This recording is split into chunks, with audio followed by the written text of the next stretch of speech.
CH27C27 दुकानदार से सलाह। मानव को फिर भी कवच लेने में थोड़ी हिचकिचाहट हो रही थी, लेकिन हर्षित पटेल ने कवच के मजबूत होने की एक कहानी सुनाई। वो एक भाड़े के सैनिक की एक प्रसिद्ध कहानी थी, जो एक दैत्य की खाल से बने कवच को पहने हुए था, जो अपनी टीम के साथ दैत्य की भीड़ द्वारा नष्ट कर दिया गया था। और राक्षसों के ऐसे हमले जरूरी नहीं कि दैत्य तक ही सीमित हों। हालांकि यह ज्यादातर एक अंधविश्वास था, इसका मतलब यह नहीं था कि एक समान घटना का घटित होना संभव था। इससे आपको कोई फर्क नहीं पड़ेगा। हिमालयन भालू किसी भी व्यक्ति से बदला है, साथ ही कवच की अनूठी गंध के कारण उनके जाने से पहले अपने क्षेत्र को चिन्हित करने की अधिक संभावना है। आगे बढ़ते हुए हर्षित पटेल थोड़ा हंसा। बेशक ये तभी होगा जब आप हिमालय पर्वत पर जा रहे हों, तो कृपया अपने क्षेत्र के बारे में पहले से ही जानकारी ले लेना। हिमालय पर्वत एक ऐसी जगह थी जिसे राक्षसों का अड्डा कहा जाता था। यह आपको ज्ञात होना चाहिए कि जंगली में प्रजनन दर में 5% की वृद्धि हुई है। कोई भी इतना पागल नहीं होगा कि खुद वहां जाए। मानव ने सिर हिलाया और कवच की ओर इशारा किया। मैं ये ले लेता हूं। कीमत क्या है इसकी? ये लो 25 स्वर्ण सिक्के है। हर्षित पटेल के फैसला करने से पहले ही मानव ने पैसे निकाल लिए। तभी एक पल के लिए हर्षित ने सोचा कि कीमत बढ़ा देना चाहिए, उसे क्या पता चलेगा। ऐसे देने से पहले एक पल के लिए मानव रुक जाता है और सोचता है, मैं कवच के अलावा कुछ चीजें और खरीदना चाहता हूं। हर्षित, आप क्या ढूंढ रहे हैं? मुझे बताइए। एक चमड़े की थैली और पानी की बोतल, और क्या आपके पास नक्शे हैं? हर्षित, मेरे पास सब कुछ है, लेकिन बैग से आपका क्या मतलब है? चीजों को रखने के लिए एक बैग। हर्षित पटेल बोलने से पहले एक पल के लिए झिझका। क्या आप सबस्पेस बैग के बारे में बात कर रहे हैं? Subspace bag? यदि हाँ, तो मुझे खेद है, लेकिन मैंने कभी किसी को सामान्य चमड़े के बैग के लिए पूछने के बारे में नहीं सुना। मानव ने सबस्पेस बैग के बारे में पूछा। हर्षित पटेल ने धैर्यपूर्वक समझाया, भले ही वो आंतरिक रूप से उत्सुक था कि कैसे एक महान व्यक्ति को इस तरह के एक सामान्य जादू उपकरण के बारे में पता नहीं था। मैं देख रहा हूं, तो कुछ ऐसा है। एक बैग जो अपने आकार से बहुत अधिक धारण कर सकता है, आपको विश्वास करने के लिए प्रेरित करेगा। ये दूसरी बार था जब ताना पत्थर की खोज के बाद मानव को आश्चर्य हुआ था। मैं अब समझता हूं, जादू दैनिक जीवन में गहराई से प्रवेश कर गया है जिसकी मुझे उम्मीद थी। सबस्पेस जादू का उपयोग करना ऐसा कुछ नहीं था जो वह वर्तमान में करने में सक्षम था, लेकिन अब उसे स्वयं ऐसा करने की आवश्यकता नहीं थी। इसकी कीमत कितनी होती है? ये भंडारण आकार और स्थायित्व पर निर्भर करता है। बेशक कुछ बैग ऐसे थे जिनमें असाधारण दिखावट थी, लेकिन जगह कम थी। हालांकि अगर उन्होंने उनमें से किसी की सिफारिश की तो मानव शायद फिर से चले जाएंगे। यह अनुशंसित उत्पाद है। हर्षित पटेल ने उसे एक नीला बैग दिखाया। इसे आइस्ट्रोल लेदर से बनाया गया है। भंडारण स्थान एक वैगन के आकार का होता है जो अपने आकार के लिए बहुत बड़ा होता है, और यह बहुत टिकाऊ होता है। मुझे यकीन है कि मुझे आपको यह बताने की जरूरत नहीं है कि ट्रोल लेदर कितना सख्त हो सकता है। मानव ने सराहना से सिर हिलाया जब हर्षित पटेल ने उसे एक उचित भाड़े के रूप में माना। बेशक कीमत थोड़ी अधिक है। कितना? 50 सोने के सिक्के? वो महंगा था, फिर भी कीमत को देखते हुए यह एक बहुत बड़ी सुविधा थी। इसलिए मानव ने जयसिंह को उसके उदार उपहार के लिए धन्यवाद देते हुए सबस्पेस बैग खरीदने का फैसला किया। आपको धन्यवाद। अपना भुगतान पूरा करने के बाद मानव तुरंत कवच को पहन लिया और अपनी स्कूल की वर्दी को सबस्पेस बैग में डाल दिया। बाद में वह चला गया और एक बार फिर अपने बैग को देखा। यह इसके लायक है। सबसे खराब स्थिति में मानव को कम से कम 1 महीने के लिए पहाड़ों में रहना होगा। इसलिए वह इस तथ्य से बहुत संतुष्ट था कि वह बैग में अपनी जरूरत की कई वस्तुओं को स्टोर कर सकता था। मानव को जल्द ही रुकने के लिए एक कमरा मिल गया क्योंकि अगले दिन वह यात्रा करने वाला था, इसलिए उसे आराम के लिए एक कमरे की जरूरत थी। अगली दोपहर ताना पत्थर पर पहुंचने के बाद मानव ने शेष शुल्क का भुगतान करने से पहले गार्ड को टोकन सौंप दिया। वहां पहले से ही कुछ लोग मौजूद थे, मानव सहित उनमें से 5 थे। थोड़ी देर प्रतीक्षा करने के बाद किनारे की एक इमारत से कई जादूगर निकले। ताना जल्द शुरू होगा। सभी उपयोगकर्ता कृपया जादू के घेरे को न छोड़ें। उन्होंने इसे विभाजित किया। उत्कृष्ट, हमारे पास ताने के लिए पर्याप्त से अधिक मैना होगा। ये तरीका कुशल और सुरक्षित था। जैसे ही मानव ने उनकी बुद्धि की प्रशंसा की, जादू का घेरा उनके पैरों के नीचे चमक उठा। ताना बाना से होने वाली सनसनी से अपरिचित लोगों को शायद अत्यधिक शक्ति का सामना करना पड़ सकता है। कुछ मिनट बीत गए। जब मानव ने अपनी आंखें खोलीं तो उसने महसूस किया कि उसका परिवेश बदल गया है। उसने चारों ओर देखा तो यह हिमालय है। विशाल ऊंचे पहाड़ों ने शहर को देखा। जैसे ही उसने उन पहाड़ों को देखा, मानव उस जटिल भावना को दूर नहीं कर सका जिसने उसकी छाती को भर दिया था। ऐसी चीजें हैं जो 4000 साल बाद भी नहीं बदली हैं। हिमालय पर्वत। वो अपने मंजिल पर पहुंच गया था। मानव ने तुरंत इधर उधर देखा। हिमालय में प्रतापगढ़ एक छोटा और एकांत शहर था। हालांकि निवासियों के चेहरों में वह सामान्य लापरवाह भावना नहीं थी जो ग्रामीण शहरों में आम बात होती थी। कारण थोड़ा स्पष्ट था। ये पर्वत श्रृंखला से सटा हुआ है, इसलिए राक्षसों को बार बार नीचे आना चाहिए।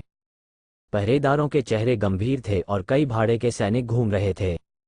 शहर किसी भी अन्य शहर की तरह शोर था, लेकिन वातावरण तनाव से भरा था, पतली बर्फ पर चलने की भावना के समान।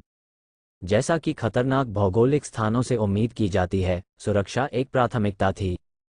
सबसे पहले मानव ने भोजन और पानी खरीदा। उसने जो बैग खरीदा था वह काफी बड़ा था, इसलिए जब उसने जरूरत से ज्यादा सामान खरीदा तब भी उसमें बहुत जगह थी। इतने से मैं आसानी से 3 सप्ताह तक टिक सकता हूँ।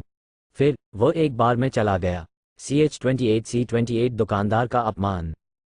मानव ने जो जगह चुनी वो शहर के केंद्र में थी, जो कई भाड़े के सैनिकों से भरी थी। हालांकि आप विश्वास नहीं करेंगे, शहर में शोर ना के बराबर होता है। इसके बजाय भाड़े के सैनिकों ने मौन में अपनी शराब पीने पर ध्यान केंद्रित किया, और शब्द केवल कभी कभार ही बोले जाते थे। ये भी असामान्य बात थी कि दिन के मध्य में होने के बावजूद के अंदर अंधेरा था। काउंटर पर जाने से पहले मानव ने एक बार चारों ओर देखा। स्वागत है। एक गंजा आदमी जो मालिक प्रतीत होता था, उसने 2 टूक अभिवादन किया। मानव बार में बैठ गया और अपने सामान्य स्वर में बोला, एक गिलास बियर और खाने के लिए कुछ दे दीजिए। क्या होगा अगर इसका स्वाद अच्छा नहीं है? रोटी और मांस अच्छे हैं, जब तक मेरा पेट भरता है। मालिक ने सिर हिलाया और थोड़ी देर बाद खाना ले आया। ये रोटी और स्वादिष्ट सॉसेज का एक साधारण भोजन था। मानव ने मालिक की ओर देखने से पहले बियर का एक घूंट लिया और कहा, क्या आप हिमालय पर्वत से परिचित हैं? क्या आप भाड़े के सैनिक हैं? मानव ने उस पर सिर हिलाया। हंसने से पहले मालिक ने उसका रूप देखा। जो मैं बता सकता हूं, आपने अभी भाड़े के व्यक्ति के रूप में काम करना शुरू किया है। क्या मैं गलत हूं? कड़ाई से बोलते हुए, वह वास्तव में गलत था। मानव ने जवाब देने के बजाय सर हिलाया। तब मालिक ने सिर हिलाया। मुझे पहले से ही पता था। आपको लगता है कि अगर आप वाटरप्रूफ कवच पहनेंगे और कमर पर नई तलवार पहनेंगे तो आप एक अजगर को हरा सकते हैं। मेरे कहने का मतलब यह नहीं है कि यह गलत है। जुनून युवाओं का विशेषाधिकार है। युवाओं को और साहसी होना चाहिए। हो सकता है कि अतीत में इतना समय हो गया था कि उसे याद भी नहीं था कि यह कैसा था। लेकिन आप गलत जगह पर आ गए हैं। हिमालय पर्वत ऐसी जगह नहीं है जहां आपको रोमांच के लिए आना चाहिए। इसे मॉन्स्टर पैराडाइज कहा जाता है। मुझे ये पहले से पता है। नहीं, आप कुछ नहीं जानते, मालिक ने कहा जैसे वह शब्दों को चबा रहा हो। जब मानव ने उत्सुक आंखों से उसकी ओर देखा तो उसने अपना सिर हिला दिया। हमें माफ कर दो, मेरा एक बेटा भी था। वह आपकी उम्र के आसपास था। वह भी छोटी उम्र से ही भाड़े का व्यक्ति बनना चाहता था। वह एक अच्छा बच्चा था। मालिक के चेहरे को देखते हुए मानव मदद नहीं कर सका, लेकिन पूछ रहा था, आपका बेटा अब है? वह मर चुका है। हिमालय पहाड़ों में मृत्यु हो गई। अब 2 साल हो गए हैं। मुझे माफ करें। वह एक सांस के साथ जारी रहा। वह एक माँ और बेटी को ले जा रहा था जो वहां जड़ी बूटियां लेने गई थी। बेटी मुश्किल से शहर में जिंदा लौट पाए। मालिक की निगाह मानव पर पड़ी। कोई तुम्हारा अपमान नहीं करेगा, इसलिए घर जाओ। मैं अपने बेटे को आप पर प्रोजेक्ट करने की कोशिश नहीं कर रहा हूं। लेकिन आपको पता होना चाहिए कि बड़े से बड़े भाड़े के लोग भी उस जगह को नर्क पर्वत कहते हैं। मालिक ने सोचा कि अगर उसने ऐसा कहा तो मानव समझ जाएगा। उन्हें पूरी उम्मीद थी कि इतनी कम उम्र में ये युवक अपनी जान नहीं गंवाएगा। लेकिन मानव ने कहने से पहले चुपचाप अपना मग खाली कर दिया। मैं जानना चाहता हूं कि पहाड़ों में किस प्रकार के राक्षस दिखाई देते हैं। तुम्हारा झुकने का कोई इरादा नहीं है। मेरे पास वहां जाने का एक कारण है। मानव शांत स्वर में बोला। मालिक केवल अपना सिर हिला सकता था। भले ही वो नहीं बताता, उसे कहीं और से जानकारी मिल जाती। मालिक ने अपना सिर खुजलाया। बाद में मुझे दोष मत देना। मैं मालिक को दोष क्यों दूंगा? मुझे डर है कि तुम आज रात ठीक से सो भी नहीं पाओगे। मालिक ने बोलना जारी रखा। दानव स्वर्ग, जैसा कि उपनाम कहता है, उस पर्वत श्रृंखला में सभी प्रकार के राक्षस प्रकट हो सकते हैं, गोबलिन्स, ओग्रेस, ट्रोल्स, ड्रेक्स। वहां ऐसा कोई सा भी राक्षस नहीं है जो उन पहाड़ों में नहीं होगा। हो सकता है कि मालिक को कुछ याद आया हो जिससे वह डर गया हो, क्योंकि उसका चेहरा पीला पड़ गया था। वो सब कुछ नहीं है। 2 सिर वाले या एल्बिनो ट्रोल, गोबलिन जो जहर बनाने में सक्षम है। हर जगह बहुत सारे म्यूटेंट हैं। मालिक ने जितना समझा उतना समझाया। वास्तव में वह ये दिखाने की कोशिश कर रहा था कि पहाड़ों में प्रवेश करना एक निराशाजनक विचार था। फिर भी जब उन्होंने मानव की शांत आंखों को देखा तो उन्होंने अतिशयोक्ति करना छोड़ दिया। स्पष्टीकरण सुनने के बाद मानव ने सिर हिलाया और अपने पैरों पर खड़ा हो गया। जब वो भुगतान करने ही वाला था तो मालिक ने सिर हिलाया।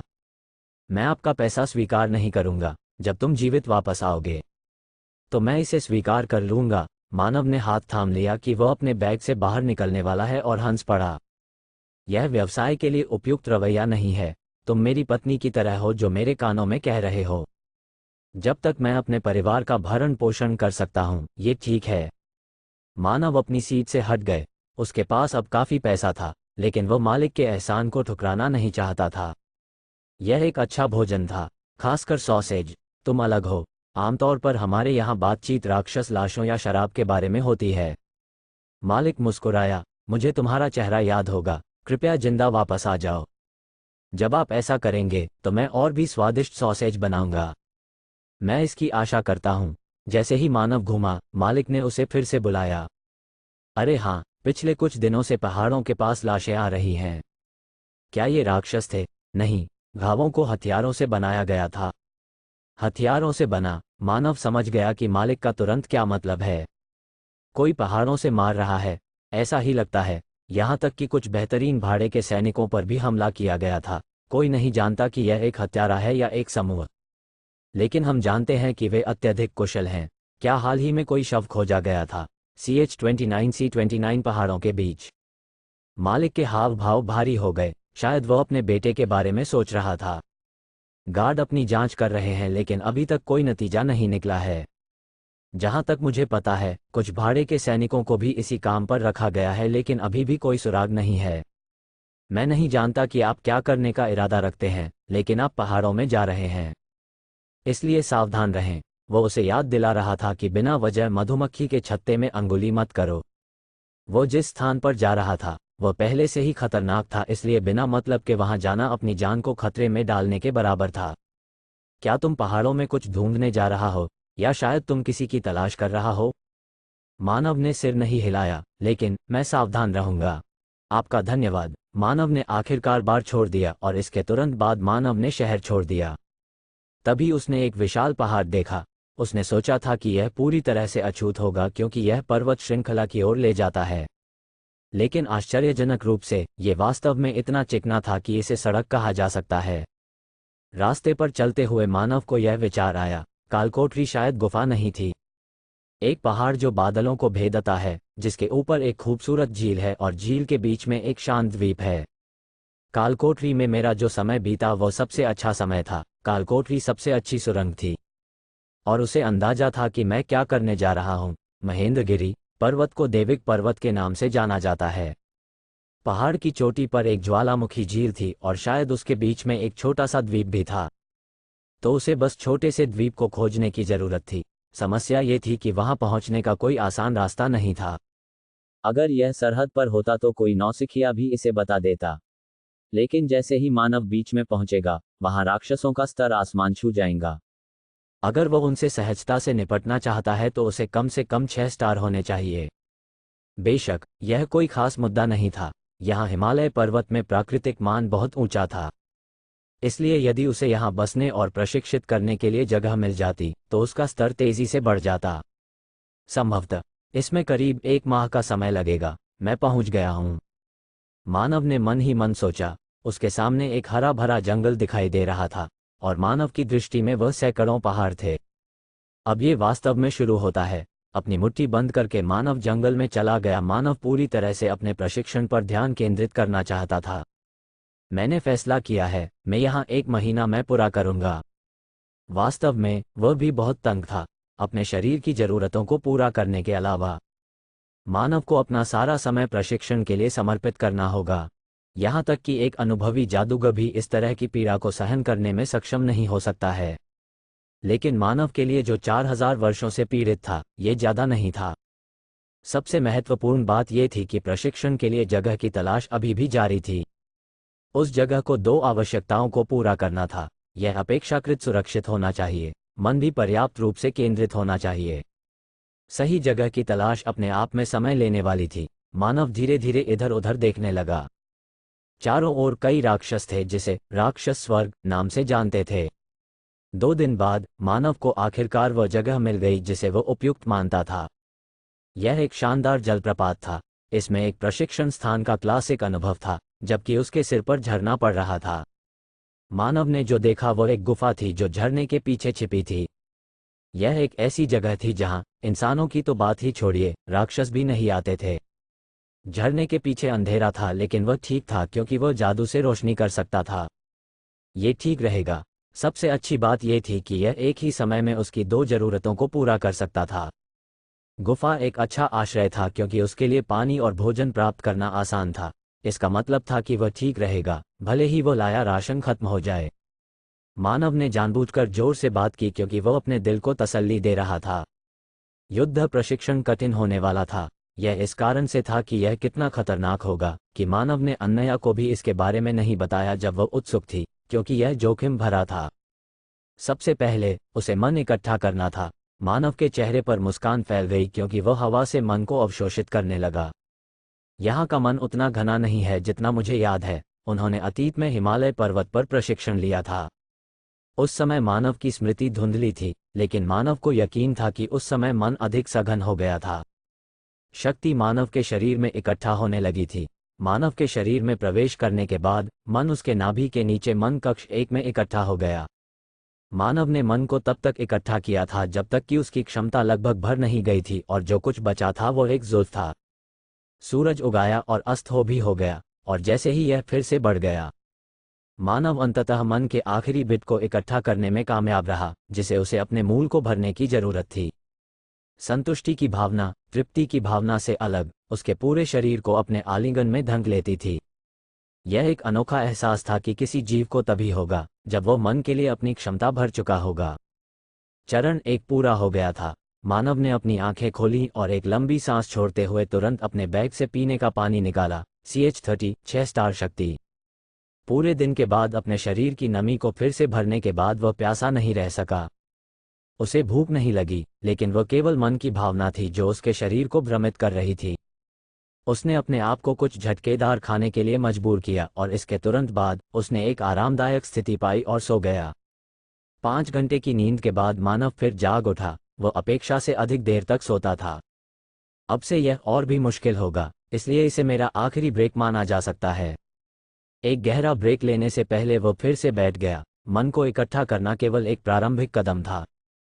मानव ने फिर अपने मन के कमरे को 2 भागों में बांट दिया। इस प्रक्रिया को समझाना आसान था, लेकिन वास्तविक प्रक्रिया अविश्वसनीय रूप से कठिन थी। शरीर में प्रवेश करने के बाद मन एक साथ रहने के लिए प्रवृत्त हुआ, लेकिन मानव ने कुशलता से अपने मैना रूम को 2 बराबर भागों में बांट दिया। 50/50 मानव के मन को बराबर भागों में बांटा गया था। वो अंततः युद्ध प्रशिक्षण शुरू करने के लिए तैयार था। अब से ये दर्द के सिवा कुछ नहीं होगा। मानव ने मान को आग के गुणों पर अधिकार कर लिया। इसके विपरीत उसने बाईं ओर के माने को पानी के गुण। मन, जिसमें अब विरोधी गुण थे, तुरंत एक दूसरे को दबाने की कोशिश करने लगे। मानव खुद को डूबने से नहीं रोक सका क्योंकि उसकी नाभि के नीचे से तेज दर्द उठा। यह एक समय हो गया है, इसलिए इसे नियंत्रित करना कठिन है। ये युद्ध प्रशिक्षण था। मैना रूम अब सिर्फ एक गोदाम के बजाय युद्ध का मैदान था और प्रत्येक पक्ष ऐसे गुट बन गए थे जिनके सैनिकों ने युद्ध शुरू कर दिया था। यदि आपने पर्याप्त ध्यान नहीं दिया तो मन नियंत्रण से बाहर हो जाएगा और सबसे खराब स्थिति में आप मर जाएंगे। मानव ने संघर्ष को देखा, एक पक्ष को थोड़ी सहायता दी अगर उसे लगा कि वे बहुत कमजोर हैं। जैसे ही संतुलन वापस प्राप्त किया गया, मैना को और परिष्कृत किया गया। और जब मन उन्मत्त होकर आगे बढ़ रहा था, मानव के माथे पर पसीना आने लगा। 1 हफ्ता बीत गया। मानव बेहद घृणित लग रहा था। एक बार जब उसने यह निर्धारित कर लिया कि उसका स्थान वास्तव में सुरक्षित है, तो उसने कुछ अलार्म लगाए, अपना कवच उतार दिया और पूरे मन से प्रशिक्षण लेना शुरू कर दिया। यह इस तरह से अधिक कुशल था, लेकिन उसकी दाढ़ी बढ़ने लगी और उसके शरीर से बदबू आने लगी। उसके ठीक सामने एक झरना था, इसलिए वह किसी भी समय खुद को धोने का फैसला कर सकता था, लेकिन अंत में उसने ऐसा नहीं करने का फैसला किया। ऐसा इसलिए था क्योंकि उसके शरीर पर पड़ने वाले ठंडे पानी से उसकी एकाग्रता भंग हो जाती थी। अभी जिस स्थिति में वह था वह अत्यंत संवेदनशील था। अपने शरीर की शारीरिक जरूरतों को पूरा करने के अलावा मानव ने अपना सारा समय प्रशिक्षण के लिए समर्पित कर दिया। वक्त निकल गया। एक सप्ताह बाद मानव के शरीर के चारों ओर एक नीली धुंध बनने लगी, उसका मैना साफ दिखाई देने लगा था। इस संकेत का मतलब था कि मानव 6 सितारों को तोड़ने के कगार पर था। उनकी मन की क्षमता दोगुनी से अधिक हो गई थी, पवित्रता भी पहले की तरह अतुलनीय थी। हालांकि यह एक ऐसी उपलब्धि थी जिसे एक हफ्ते में हासिल करना लगभग असंभव था, मानव अभी भी संतुष्ट नहीं थे। यह अभी भी पर्याप्त नहीं था। वह एक ऐसे व्यक्ति की तरह हताश था जिसे मौत की सजा दी गई थी, लेकिन वह अधीर नहीं था। ये कसकर चलने जैसा था, लेकिन मानव ने ध्यान से संतुलन बनाए रखा और उसे पूरी तरह से पचा लिया। समय फिर बीत गया, 3 सप्ताह, लेकिन यह अवधि अन्य सप्ताहों की तुलना में थोड़ी अधिक उत्तेजक थी। एक अलार्म जो उसने सेट किया था, उसने उसे अपने युद्ध प्रशिक्षण के बीच में सतर्क कर दिया। मानव की अभिव्यक्ति और कठिन हो गई। इस प्रशिक्षण को करते समय जादूगर का शरीर नवजात शिशु की तरह रक्षाहीन था। बस एक साधारण सा स्पर्श और यह संभव था कि उसके शरीर की नब्ज उलझ जाए और वह तुरंत मर जाए। वो बमुश्किल अपने माने कमरे के 2 हिस्सों को शांत कर पाया जो युद्ध में बंद थे। फिर उसने उन संपत्तियों को हटा दिया जो उसने उन्हें दी थी और अपने भीतर के मैना के धीरे धीरे शांत होने की प्रतीक्षा की। बाद में उसने घुसपैठिए को देखने के लिए अपनी आंखें खोलीं। आप काली निगाहें पीछे मुड़कर उसे देख रही थीं। यह एक पक्षी था, लेकिन यह कोई साधारण पक्षी नहीं था।